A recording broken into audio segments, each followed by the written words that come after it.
Varjenje je ena umetnost, ki lahko sestavljaš nekaj svojega, ne pa da v trgovini kupiš. Je ustvarjalnost, vedno kaj novega. In ko 10-letni Mak odloži varilni aparat, pod njegovimi rokami mojstrsko zazvenijo dela velikanov klasične glasbe. Vadam približno 3 ure, včasih, če imam res veliko domače naloge, tudi mogoče 2 uri pa 50 minut. Klavir je začel igrati pri 4 letih, njegov prvi učitelj je bil kar oče. Nato pa je odšel v glasbeno šolo.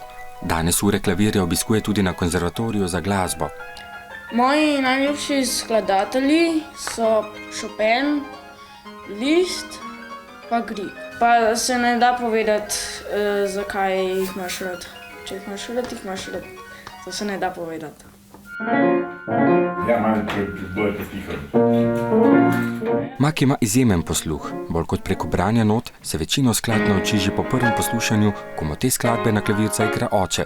Da je izjemen mlad pianist, dokazuje s samostojnimi koncerti. Nastopil je celo v eni najbolj znanih dvoran v New Yorku, v Carnicolu.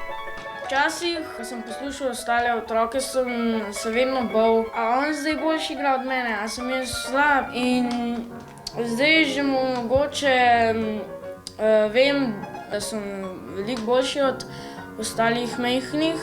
Čutim, da sem poseben. Pred seboj ima jasen cilj. Že čez 7 let se želi udeležiti Chopinovega tekmovanja v Varšavi.